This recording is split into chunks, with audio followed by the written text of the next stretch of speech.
Yeah, Yeah. I like there's something here. There's a lot of different ways that I can take this, and I think we'll keep evolving on this. Today, I'm going to go down a specific path, but if we need to go back to the childhood, we can. Um, the There's a part of me now. Now I'm talking to you, Ina. Hmm. There's a part of me that's really curious. Do you know what love games are? Oh. Hmm. I think I do.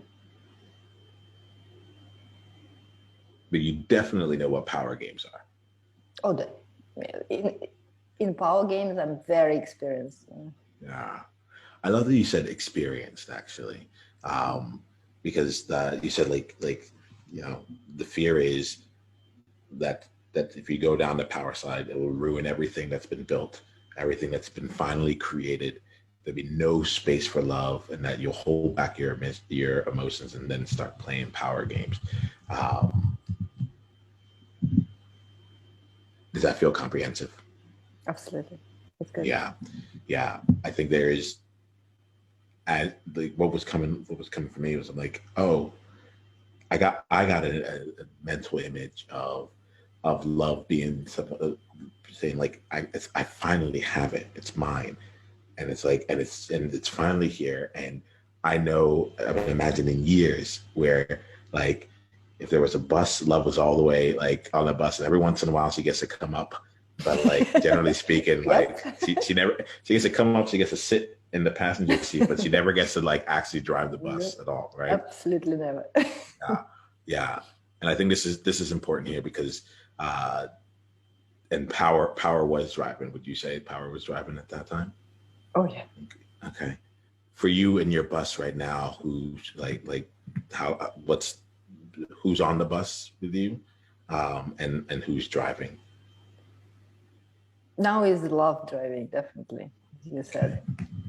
Yeah. Okay. Awesome. So I'm going to offer this to you, Ina, here as this goes on. And I'm going to actually invite you to leave both power and love, take them out of the driver's seat, and let Ina take over driving going forward. They can still be on your bus. They can still be on your bus. They can still be with you, but like from now on, Ina will be the person in the driver's seat, and like and with that there, now we get a chance to play and give some space on the way, like because I can feel it. It's almost like you're driving and love's like, oh, there's power, and it's just like steers the car over in a All direction. right. Yeah, and power's like, come on, I'm right here, pick me up, you know. Uh, Yeah.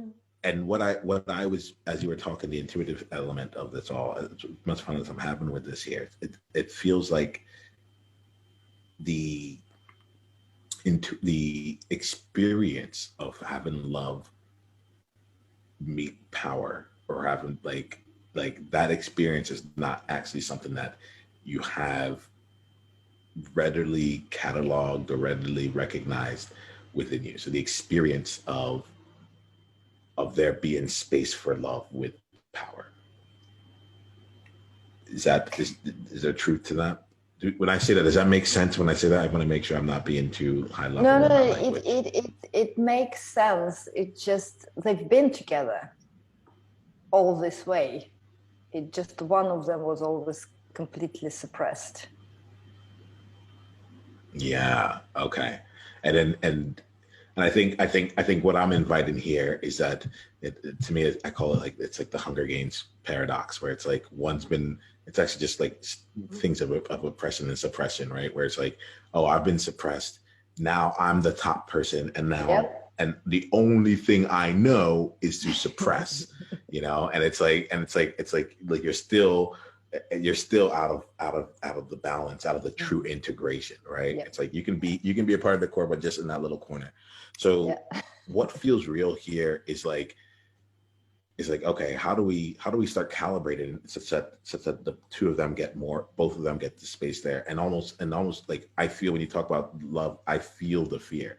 It's all stay away. You're going to ruin it. Like there'll be no space for me. There's a lot of that energy that's coming there, and there's a part that feels like, what if, what can we do to help build the trust that there actually can be space for both of you together?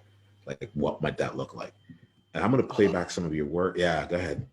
Trust. Yeah. This is what makes them in peace. Yeah. There is Yeah. no trust there whatsoever. That to me is it like Absolutely. trust is the bridge right now. Yeah. Yeah. Absolutely. So this is where it's like, okay, and they've had decades of experience and evidence that like have actually that justify them in their feelings of where they are, right? So now it's like, how do we start to build in new experiences that show that, hey, it can be different, even if it's just, for a week, for 2 weeks, whatever it is. There's just something like Lord Love can be like, well, there was that time when we both teamed up. You remember that? That was pretty good. How about, like, what if we were able to do that? Just there's something to draw upon. Let me just check in with you, because I know that we're having this in an abstract way, this conversation in an abstract way, but I want to just check and make sure, like, how is any of this landing with you? I have some processes and some things we can do around this to make this real, but I just want to check with you while we're in the abstraction. Is this landing? Does this make sense? What feels true? It's landing very well, because we actually both know what we're talking about. We had previous conversations, so you know my circumstances. So it's actually very real. Yeah. It may look abstract, but very real. And this trust, it just hits the bottom. Absolutely. It's just what it is. That's a bridge. It's the World Joy Movement. Yeah. What was your greatest insight from this conversation? And if you want to come and be a part of a conversation like this live, it's really simple.